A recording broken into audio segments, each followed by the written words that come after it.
అందరికీ నమస్కారం. శ్రీరామనవమి శుభాకాంక్షలు. మొదటి 2 వీడియోల్లో మొదటి బాలకాండ చెప్పుకున్నా. ఇప్పుడు అయోధ్యకాండ చెప్పబోతున్నాను. అయోధ్యకాండలో మొదటగా రాకుమారులకు వివాహమై 12 సంవత్సరాలైంది. వివాహం జరిగిన వెంటనే కేకయ దేశానికి వెళ్ళిన భర్త శత్రుఘ్నులకు మేనమామ ఇతర బంధువులు చూపిస్తున్న వాత్సల్యంతో రోజులు ఆనందంగా గడిచిపోతున్నారు. అయోధ్యలో రామలక్ష్మణులు రాజ్యపాలనలో తండ్రికి సహకరిస్తూ ఆయన మనస్సు తెలిసి మసులుకునేవారు. దశరథుడు తన 4 కుమారులని తన 4 బాహువులుగా భావించి అందరినీ సమానంగానే ప్రేమించేవాడు. కానీ రాముడంటే ఒక్క పాలు ప్రేమ ఎక్కువ. తన కుమారులంతా సద్గుణ సంపన్నులే అయినా రాముడిలో మంచి గుణాలు కొంచెం ఎక్కువ అనిపించేవి. కుమారులంతా తేజశ్శాలులే అయినా రాముడు మరింత తేజశ్శాలి అనిపించేవాడు. ప్రాణులలో బ్రహ్మదేవుడు ఎంతటివాడో తన కుమారులలో రాముడు అంతటివాడు అనిపించేది ఆ మహారాజుకి. రాజుకే కాదు, రాజ కుటుంబీకులకే కాదు, అయోధ్య నగరవాసులందరికీ కూడా ఆ నీలమేఘశ్యాముడి సౌందర్యం ఎంత చూసినా తనివి తీరేది కాదు. అతడి గుణగణాలు ఎంత చెప్పుకున్నా తృప్తి కలిగేది కాదు. రాముడు ప్రజల కష్టసుఖాలు స్వయంగా తెలుసుకునేవాడు. మాన్యులనే కాదు, సామాన్యులను కూడా ఎంతో ఆదరంగా పలకరించి మాట్లాడేవాడు. బుద్ధిమాన్ మధురాభాషి పూర్వభాషి ప్రియం వదహ. అతడు ఎంతో మధురంగా మాట్లాడేవాడు. ఆ మాటల్లో పరిణతి చెందిన వివేకం ఉండేది. అది ఎదుటివారి హృదయాలను ఆకట్టుకునేది. రాజకుమారుడితో ఎలా మాట్లాడాలా అని సంకోచించే వారిని తానే కలుపుగోలుగా పలకరించేవాడు.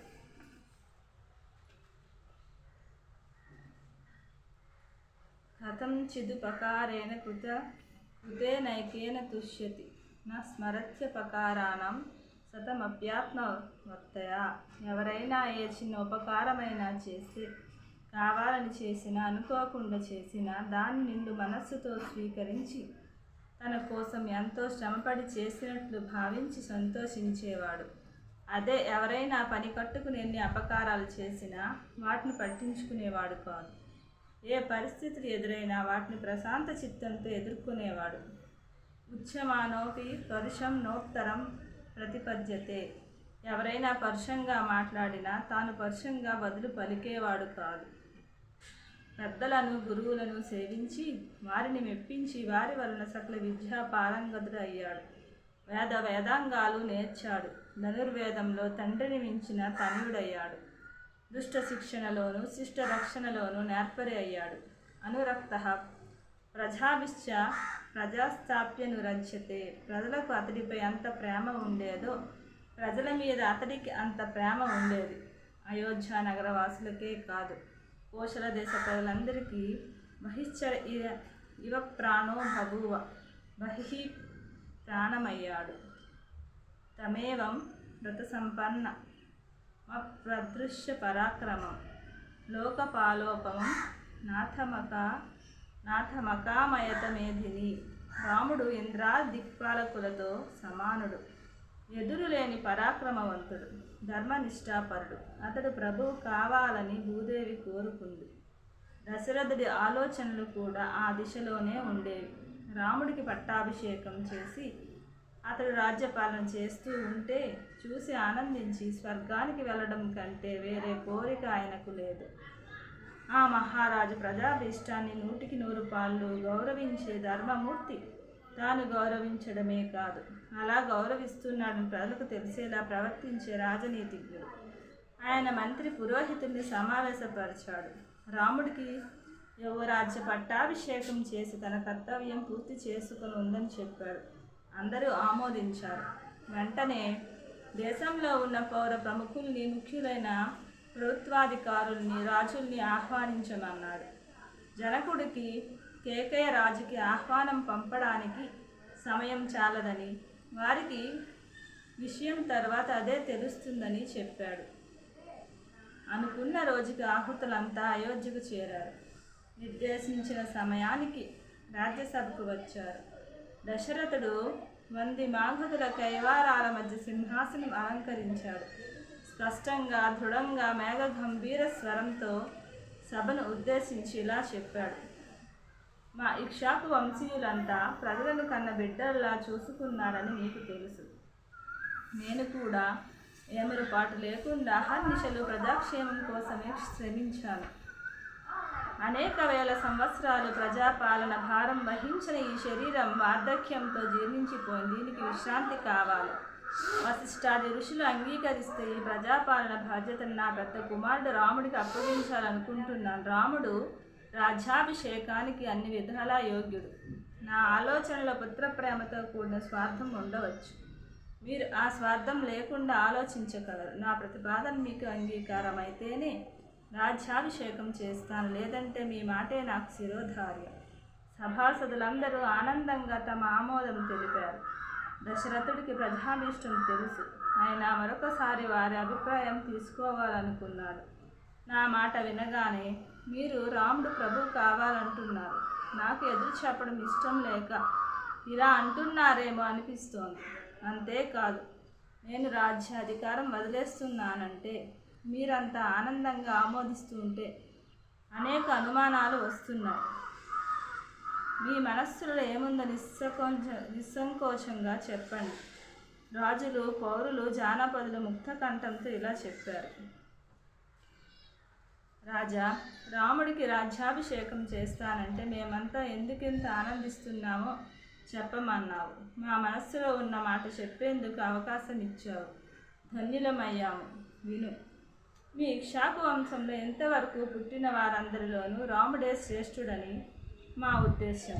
అతడు అతి పిన్న వయసులోనే లోక ప్రసిద్ధి పొందిన సత్పురుషుడు. ధర్మాన్ని తూచా తప్పకుండా పాటించగల సమర్థుడు. నువ్వు ఇచ్చే రాజ్యలక్ష్మి నిలబెట్టుకోగల పరాక్రమం, తెలివి అతడికి ఉన్నాయి. రాజు ఎలా ఉండాలని ప్రజలంతా కోరుకుంటారో రాముడు అలా ఉంటాడు. అతడు ప్రజలకు ఆనందం కలిగించడంలో చంద్రుడు, బుద్ధిలో బృహస్పతి, క్షమలో పృథ్వీ, సత్యవాక్ పాలనలో ధర్మదేవత, పరాక్రమంలో దేవేంద్రుడు.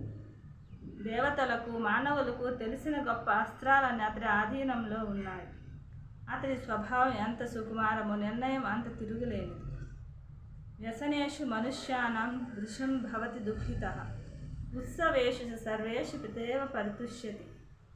ప్రజలలో ఎవరికి దుఃఖం కలిగినా తనకే కలిగినట్టు దుఃఖిస్తాడు.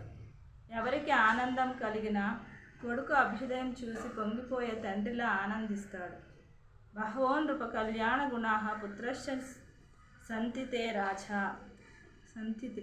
రాజా, రాముడిలో అనంత కళ్యాణ గుణాలు ఉన్నాయి. మహారాజా, రాజ్యంలో ఉన్న ప్రజలందరూ స్త్రీలు, బాలులు, వృద్ధులతో సహా ప్రతిరోజు ఉదయము, సాయంత్రము రాముడి శ్రేయస్సు కోసం దేవతలకు పూజలు చేస్తున్నారు. మా అందరి మనస్సులో ఉన్న కోరికను ఈరోజు నువ్వు తీరుస్తానంటున్నావు. ఇంతకంటే ఆనందం ఏముంది? నువ్వు నీ కోసం రాముడికి రాజ్యాభిషేకం చేస్తానంటున్నావు. మేము మా అందరి కోసం రాముడికి రాజ్యాభిషేకం చేయమని కోరుకుంటున్నాం. దశరథుడు సంతోషించాడు. వెంటనే రాముణ్ణి తీసుకురమ్మని సుమంత్రుణ్ణి పంపాడు. రాముడు రాజ్యసభలో ప్రవేశిస్తుంటే అందరూ అతన్నే చూశారు. రూపోదార్య గుణై పుంసాం దృష్టి చిత్తాపహరిణి.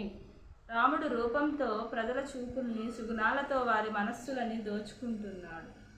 గంధర్వరాజులా నడిచి వచ్చి అంజలి ఘటించి నిలిచిన రాముణ్ణి దశరథుడు హక్కున చేర్చుకుని సువర్ణమయమైన ఆసనం మీద కూర్చోపెట్టాడు. మనస్సులో నిండిన ఆనందం మందహాసంగా ముఖం మీదకు రాగా ఆ మహారాజు ఇలా చెప్పాడు.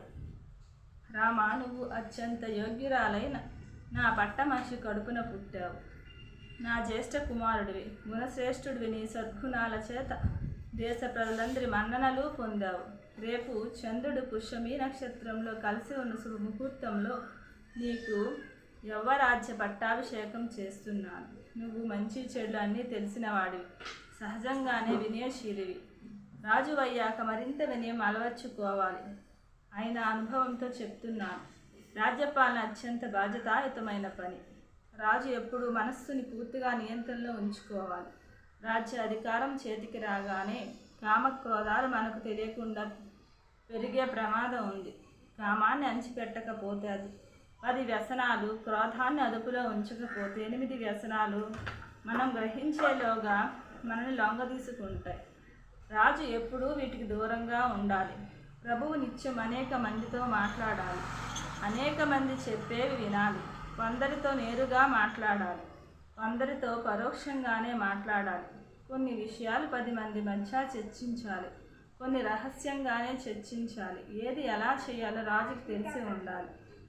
ధనాగారం, ధాన్యాగారం ఎప్పుడూ నిండుగా ఉండాలి. ప్రజలను ప్రేమించాలి, వారి ప్రేమ పొందాలి.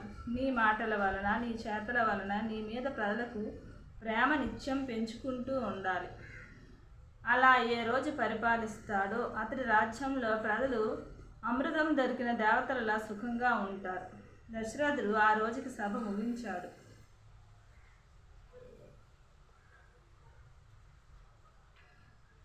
మహారాజు అభ్యంతర మందిరానికి వెళ్ళి సుమంత్రుణ్ణి పిలిచి రాముణ్ణి వెంటనే తీసుకురమ్మన్నాడు. రాముడు అంజలి ఘటించి తండ్రిని సమీపించాడు. అతడికి ఉచితాసనం చూపించి రాజు మెల్లగా మనస్సులో ఉన్న మాట చెప్పాడు. రామ, నేను చిరకాలం ఈ రాజ్యాన్నే పరిపాలించాను. అనుభవించవలసిన సుఖాలన్నీ అనుభవించాను. చేయవలసిన ధర్మ కార్యాలన్నీ చేశాను. క్షత్రియ ధర్మాన్ని యథావిధిగా పాటించాను. యజ్ఞాలు చేసి దేవరుణం తీర్చాను. వేద అధ్యయనం చేసి ఋషిరుణం తీర్చాను. సంతానాన్ని కని పితృణం తీర్చాను. శరీరం ధరించినందుకు తీర్చవలసిన రుణాలన్నీ తీర్చాను. ఈ మధ్య కాలంలో నాకు దారుణమైన శకునాలు కనపడుతున్నాయి. రవి, కుజుడు, రాహువు మొదలైన క్రూర గ్రహాలు నా జన్మ నక్షత్రాన్ని ఆక్రమించాయని దైవజ్ఞులు చెప్తున్నారు. దీనివల్ల నాకు ఏ క్షణమైన మరణమో భయంకరమైన ఆపదో కలుగవచ్చు. నా మనస్సు మారేలోగా నువ్వు పట్టాభిషేకం చేసుకో. భరతుడు అయోధ్యలో లేనప్పుడే నీకు పట్టాభిషేకం చెయ్యాలనుకున్నాను. భరతుడు ధర్మాత్ముడే కానీ ఎటువంటి వాడికైనా మనస్సు మారవచ్చు. నీ మిత్రులందరినీ అప్రమత్తులై నిన్ను రక్షించమని చెప్పు. ఈ రాత్రి నువ్వు సీత ఆత్మనిగ్రహంతో ఉపవాసం చేసి గర్భాసనాల మీద నిద్రించండి. రాముడు తండ్రికి నమస్కరించి తల్లి మందిరానికి వెళ్ళాడు. కౌశల్యాదేవికి అప్పటికే పట్టాభిషేక వార్త తెలిసింది. ఆమె పట్టుబట్టలు కట్టుకుని దేవతాగృహంలో కూర్చుంది. మౌనం వహించి ఏకాగ్ర చిత్తంతో లక్ష్మీదేవిని ధ్యానిస్తోంది. సుమిత్ర, లక్ష్మణుడు, సీత అక్కడికి వచ్చి ఆమె ధ్యానానికి భంగం కలిగించకుండా మౌనంగా కూర్చున్నారు. రాముడు తల్లికి నమస్కరించాడు. అమ్మ, తండ్రి గారు నన్ను రాజ్యపాలన చేయమని ఆదేశించారు. రేపు రాజ్యాభిషేకం జరుగుతుంది. నన్ను సీతని ఆశీర్వదించు అన్నాడు. కౌశల్యాదేవి ఆనంద భాష్పాలతో ఆశీర్వదించింది. చిరకాలంగా శ్రీ మహావిష్ణువుని ఆరాధిస్తూ చేసిన వ్రతాలు, పూజలు, ఉపవాసాలు ఫలించాయని ఆనందించింది. రాముడు తన పక్కనే చేతులు కట్టుకుని నిల్చుని లక్ష్మణుడితో, ద్వితీయం మే అంతరాత్మానం త్వామియం శ్రీరూపస్థిత, నువ్వు నా బహిఃప్రాణానివి. ఇక్షాకు రాజ్యలక్ష్మి నన్ను వరించిందంటే నిన్ను వరించినట్లే. అసలు నేను ఈ రాజ్యాన్ని కానీ రాజ్యభోగాలను కానీ చివరకు జీవితాన్ని కానీ కోరుకుంటున్నానంటే అవన్నీ నీతో కలిసి అనుభవించటానికే అన్నాడు.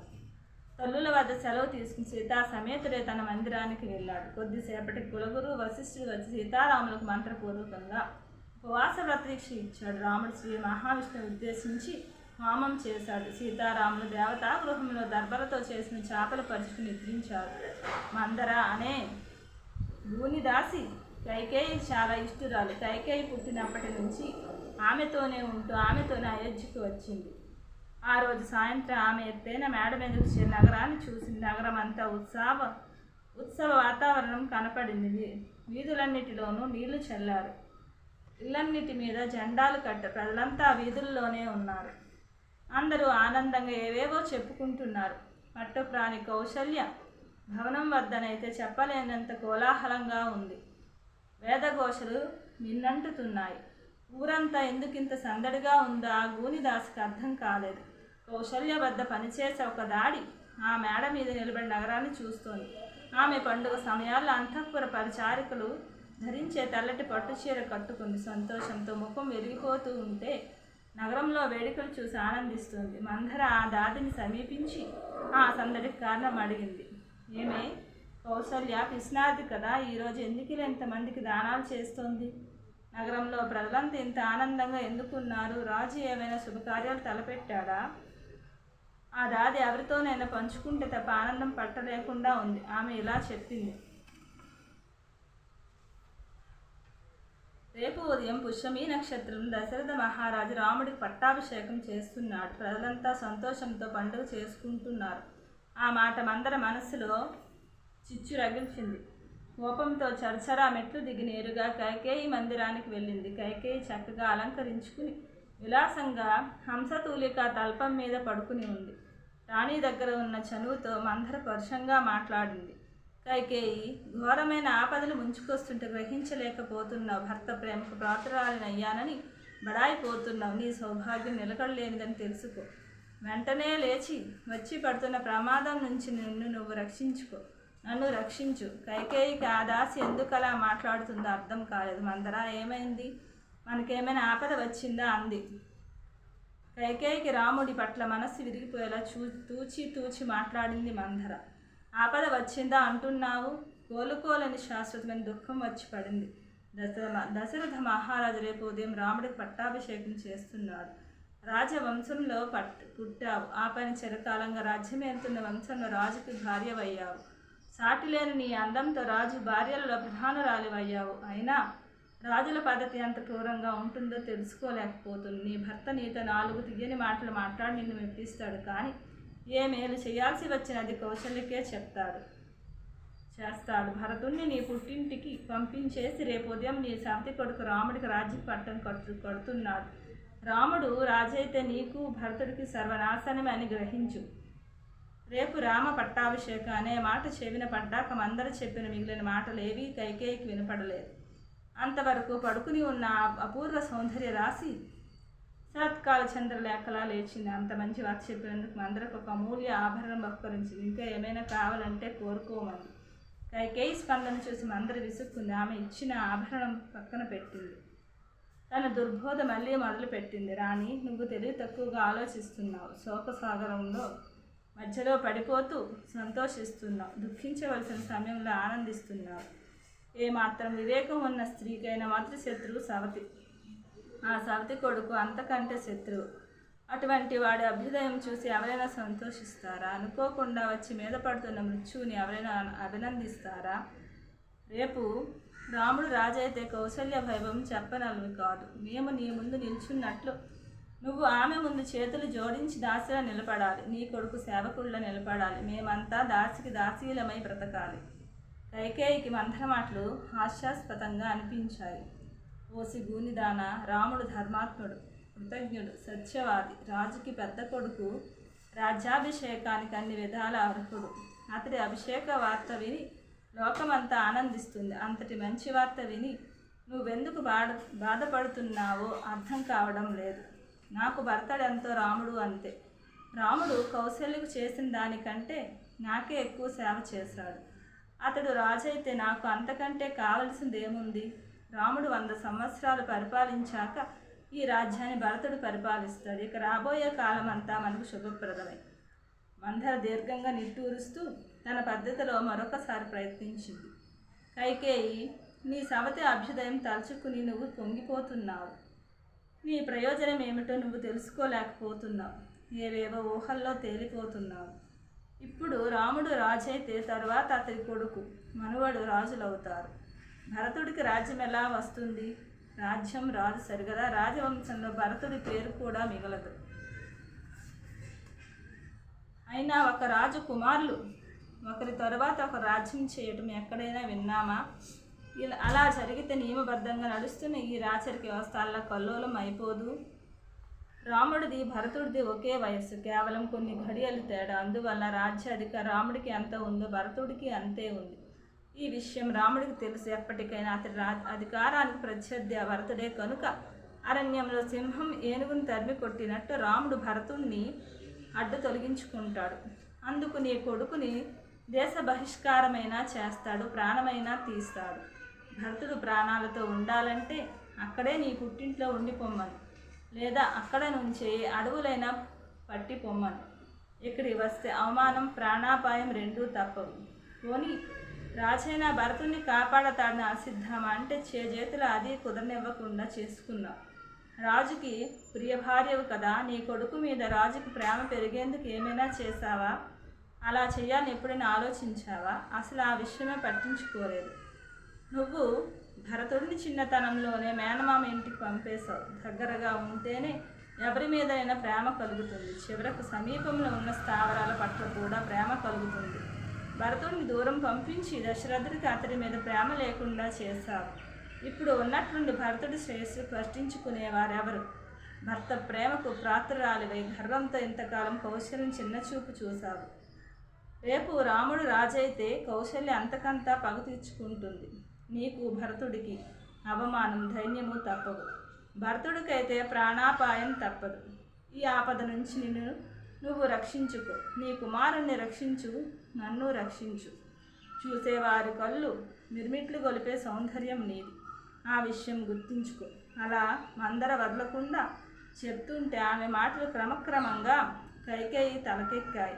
రాముడి వలన కౌశల్య వలన తనకి భరతుడికి అవమానం, హాని తప్పు అనుకుంది. పాపంతో ముఖం ఎర్రబడింది. కృతజ్ఞతలు. తర్వాతి భాగం తర్వాతి వీడియోలో చెప్పబోతున్నాను.